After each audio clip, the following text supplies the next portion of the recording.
Hello friends, જય શ્રી કૃષ્ણ, જય માતાજી બધાને. કેમ છો બધા? આજે તો સવારમાં રિક્ષાવાળા ભાઈ નવું ફ્રીજ લઈને આવી ગયા. તો નવિયાને બધા બાળકો ખૂબ અરખાઈ ગયા જોઈને નવું ફ્રીજ આવી ગયું કરીને સામે દોડ્યા.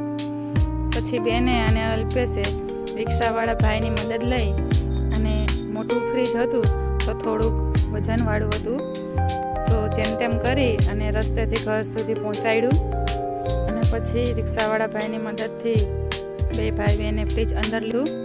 બપોર પછી કંપની તરફથી સર્વિસવાળા ભાઈ પણ આવી ગયા. તેઓ આ કઈ રીતે ફ્રીજ યુઝ કરવું અને કઈ રીતે એનું બધું સેટિંગ કરવું શીખવાડવા માટે આવ્યા હતા. જુઓ, આ નવું ફ્રીજ ડબલ ડોરનું, પેલું જૂનું હતું એની હાલત તો બહુ જ ખરાબ હતી, એટલે પછી નવું લેવું પડે એમ જ હતું. તો નવું ફ્રીજ પણ આવી ગયું. પછી વૈદેહીબેન પોપો ફોડવા બેસી ગયા. દિવાળીના ફટાકડા ફૂટી ગયા હતા, તો એ કે મને આ બહુ મજા આવે ફોડવાની, પોપો કેવું જ લાગે છે. તો એને બેસી અને બધા ફોડી નાખ્યા. જો આ નવું ફ્રીજ, ઉપરનું બળફનું ખાનું, નીચે 4 ખાનાવાળું. પછી દાદાની હેલ્પ લઈ અને સર્વિસવાળા ભાઈએ ફ્રીજ રસોડામાં એની જગ્યા પર રાખી દીધું. પછી પાછળથી બધા બાળકોએ ખૂબ મસ્તી અને મજાક કરી અને થર્મોકોલ થઈને બધા રમતા હતા, અને સાથે સાથે થોડો ઝઘડો પણ થઈ જતો હતો. આ તારું છે, અમારું છે, એવી રીતે બાળકોને રમતા. પછી સર્વિસવાળા ભાઈ બધી એનું સેટિંગ કઈ રીતે કરવું અને કઈ રીતે એની ફેસિલિટી બધી આવતી હોય યુઝ કઈ રીતે કરવી એ બધું શીખવાડતા હતા. એમાં પણ બધા બાળકો જોડાઈ ગયા કે જાણે બધાને ફૂલ બધું આવડતું હોય, બધી ખબર પડે.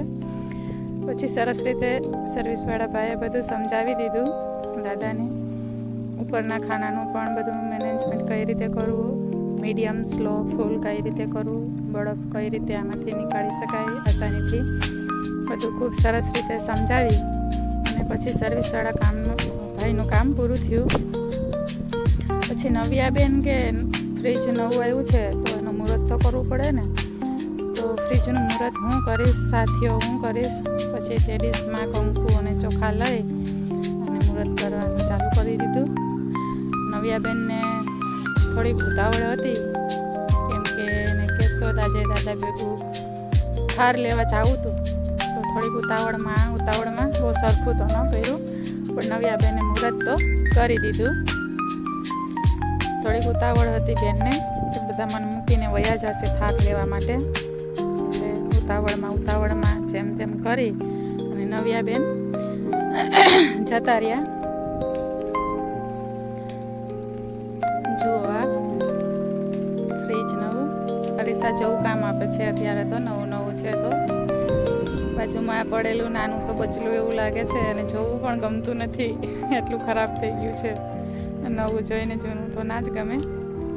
જો આ બાળકોએ બધી કેવી ઘરની હાલત કરી નાખી.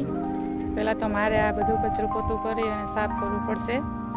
થર્મોકોલ્સ ને બધું એકાબીજા ઝઘડો કરી રમી અને ભાંગી તોડી અને આખા ઘરમાં ફેલાવ્યું છે. જો આ રસોડામાં પણ છેક ઉડાડ્યું છે.